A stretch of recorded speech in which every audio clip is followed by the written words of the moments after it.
Здравейте, добре дошли в днешното видео, където ще си говорим отново за началото, но този път е втора част и ще си говорим не за графичен дизайн, а ще си говорим за началото на фотографията в моя живот. Днес ще ви върна в началото, когато започнах да вървя по пътя на фотографията. Ще ви разкажа как започнах без никакъв опит, без нито един изкаран курс и без никаква подкрепа от никого. Напълно сам и изцяло вкопчен във видеята, които гледах през цялото време и мотивацията, която имах от тях за създаване на нещо ново и различно от това, което правех до момента. Ще ви върна в края на 2018 година, когато за мен фотографията беше просто интерес. Дори не мога да го нарека фотография в пълния смисъл на думата. Гледах ревюта, много ревюта, ама изключително много ревюта, сравнение с всякаква техника, сравнение с фотоапарати и телефони, сравнение с хибридни фотоапарати и телефони, как реагира едното устройство, как реагира другото устройство. Едно наистина голямо съревнование, което и до ден днешен го има, но тогава нещата наистина бяха много по-различно, отколкото в момента. След като напълних съзнанието си с толкова много информация от въпросните клипове, които гледах и ревюта на техника, останах с впечатлението, че ако се закупя телефон Samsung S9H, ако не се лъжа, ще постигна и ще получа всичко това, от което имам нужда.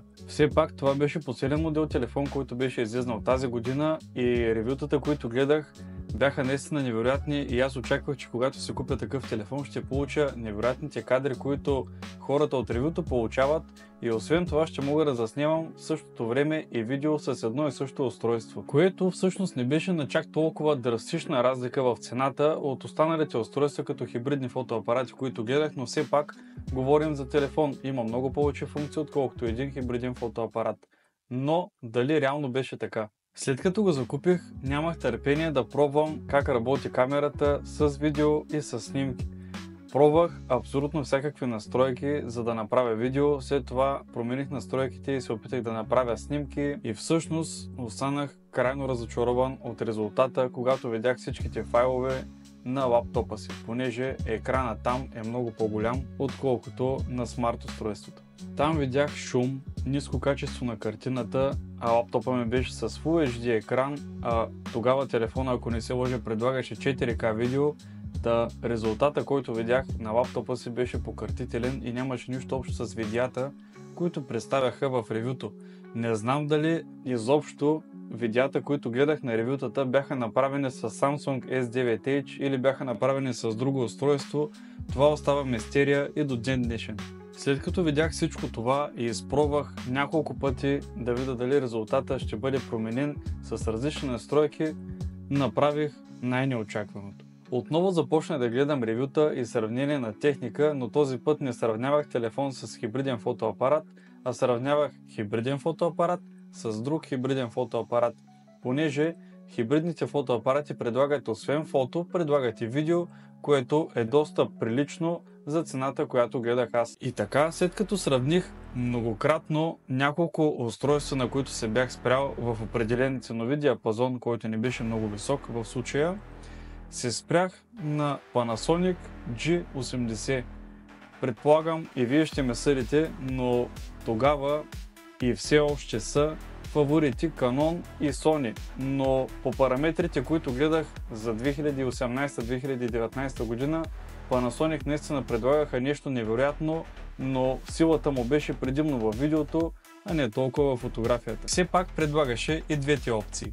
И така, за да купя Panasonic G80 с обектив 14-140 мм, се наложи да продам Samsung, който бях закупил много скоро. И в случая, когато продадах Samsung, успях да си купя фотоапарат и с малкото спестени пари, които имах, си купих и друг телефон, който всъщност не беше чак толкова по-лош от Samsung, но на много по-ниска цена, която Samsung предлагаха. Реално никой около мен не очакваше, че ще направя такава стъпка, че ще продам чисто новия си телефон, да го заменя за фотоапарат и за много по-долен клас телефон, но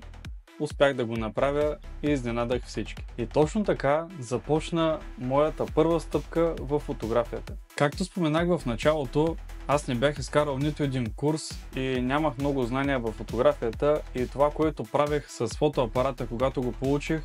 беше просто едно изразяване на моето виждане и нищо общо с всичките изисквания и всичките правила, които трябва да се спазват в фотографията. Но реално аз наистина се забавлявах с това, което правех и ми доставяше напълно удоволствие да снимам с този фотоапарат и след това да обработвам снимките си по начина, по който аз ги виждах. Отново, както и с графичния дизайн, подражавах на много хора, които гледам в YouTube. Всичко това, което те правеха, на мен наистина ми харесваше и нямах търпение да дойде следващия ден, след гледането на въпросния клип, да експериментирам дали аз мога да постигна тези резултати, които постигаха ютубърите, които създаваха видеята, които гледах, и след това дали ще мога да направя обработката, която те правиха. И така в продължение на няколко години аз имитирах хората, които гледах, независимо, че не съм ги познавал, аз с годините успях да виждам нещата както те ги виждат, и в продължение на практикуването ми като фотограф успях да изградя и мое виждане и начин на снимане, а също така и начин на обработка на кадрите. Всеки път преди да излезна да снимам, си представях, че съм въпросният ютубър, на който съм гледал клиповете, и по никакъв начин не се притеснявах дали фотосесията ще се получи, защото аз предварително знаех,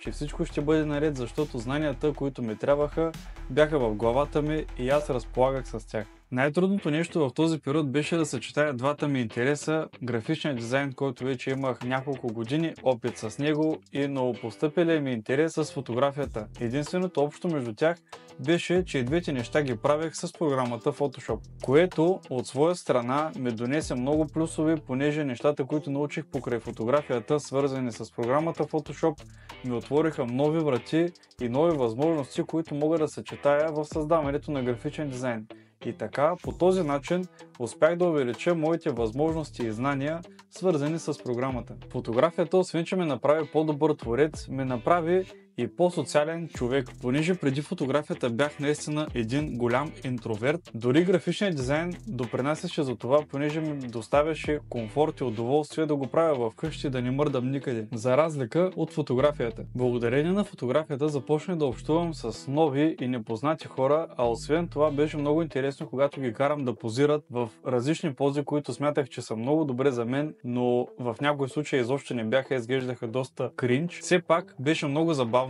да създавам нови срещи, да направя нови запознанства, изцяло изградени на основа, създадена от фотографията и с интерес към нея. Фотографията успя да ме изкара от чорупката ми и да ми покаже, че мога да създам шедьоври с хора, които дори не познавах преди да излезна с тях за фотосесия. Днес, когато се върна назад и погледна към кадрите си, виждам, че не са от най-добрите, които съм правил, но със сигурност са най-добрите, които имах възможност да направя в момента, когато съм ги снимал. Въпреки че кадрите ми не изглеждаха като един от най-видните фотографи в България или най-големия професионалист, който някой е виждал, аз не спрях да снимам, не се отказах и съм много радостен за това, че не го направих, защото когато погледна назад, виждам, че фотографията ми е дала много възможности, от които съм се възползвал, и много запознанства, които и до ден днешен поддържам. Ще се постарая през цялото видео или през по-голямата част от видеото да виждате кадри, които съм правил през годините, за да видите напредъка, който съм постигнал през този период на снимане. Това го правя да покажа, че не всички почваме от върха, а точно обратното, ние започваме от нулата и над нея започваме да надграждаме. И така, докато не стигнем периода, в който вече започваме да се възприемаме като един по-напреднал фотограф, който е по-изостанал от утре и по-напреднал от вчера. Така се става наистина успешен фотограф, когато не спирате да снимате, да експериментирате и да виждате кое ви куца и да наблягате на него, докато не изговаряте абсолютно всичко и най-накрая възприемете, че вие сте един успешен фотограф. Но това, разбира се, няма как да стане, ако не полагате достатъчно усилия и не сте постоянни в това, което правите, защото изгубите ли тренинг, изгубите ли постоянство, вие започвате да изоставате и в крайна сметка фотоапаратът ще стои в някое чекмедже и ще прашасва, а вие ще се чудите какво се е объркало във времето. Ако ти си в началото, ако все още се чудиш дали да започнеш, имаш някакви притеснения и те е страх да навлезеш в тази област, която е толкова непозната за теб, това, което мога да те посъветвам аз, че е напълно нормално, като начинаеш да се чувстваш по този начин, но ако наистина имаш желание и интерес да се занимаваш с това, може да опиташ, може да вземеш фотоапарат от някого назаем, да експериментираш с нещата, които на теб които са ти интересни, с нещата, които си виждал някъде в YouTube, в Facebook, в TikTok, без значение, да видиш, че и ти можеш да постигнеш тези или подобни резултати, да се мотивираш, да се надъхаш, както се казва, и да започне да се занимаваш сериозно или дори не толкова на сериозно с фотографията, само и само за да ти доставя удоволствие на теб и да си сигурен, че това, което правиш, наистина ти харесва и е твоето. Не се отказвай, ако снимките ти от първия път не заприличат на тези, които си виждал в Instagram или в Facebook или където да било другаде, а си спомни, че след година, 2, 3 и така нататък, дори след 10 години, когато се върнеш в същия ден, ще си кажеш: добре, че не се отказах, защото кадрите, които ще постигнеш тогава, ще са много по-добри от тези, които си виждал и от тези, които някога си правил, но всичко това с времето си. Защо споделям всичко? За да покажа, че зад всеки един успешен кадър се крият редица неуспешни, но сред тези неуспешни кадри има едни малки победи, които ти наричаш успешни кадри. А и не само хората, които виждат кадрите ти и цялото ти изкуство,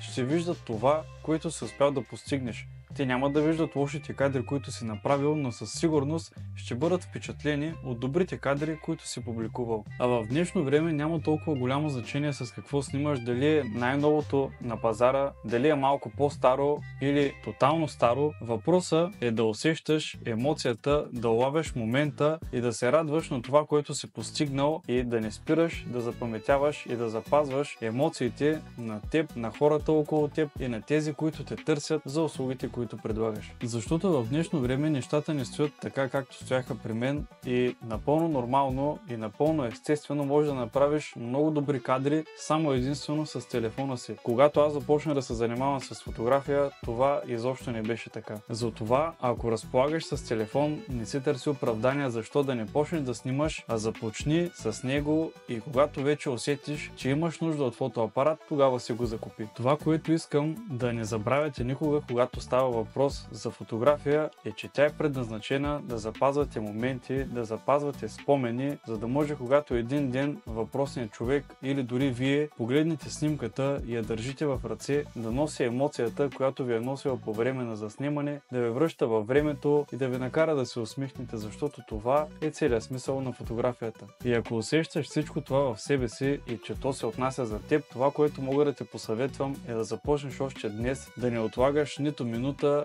а да излезеш навън, да направиш кадрите, за които някога си мечтал, или дори да не се получат тези кадри, да си сигурен, че от днес започва твоето ново начало и то няма да спре утре, няма да спре след седмица, а ще бъде с теб, докато ти имаш нужда от него и докато го поддържаш живо. Ако това видео ти е харесало, мотивирало ти е по някакъв начин, вдъхновило ти е да направиш нещо ново и различно с ежедневието ти, то остави коментар, за да съм сигурен, че съм успял да ти помогна по някакъв начин и да продължа да правя видеа с такъв контент. Също така може да споделите историята за вашето начало, дали ще е в коментарите или в Discord групата, която ще оставя долу в описанието, е без значение. Идеята е да видят и останалите, че началото винаги е трудно, но със сигурност, когато погледнеш назад към него, ще погледнеш с усмивка и ще си сигурен, че то си е струвало. Защото знаете, че сме тук, за да се развиваме заедно и да не бъдем съвършени, а да бъдем хора, които надграждат себе си и не спират да се развиват. Това беше всичко от мен и до следващото видео.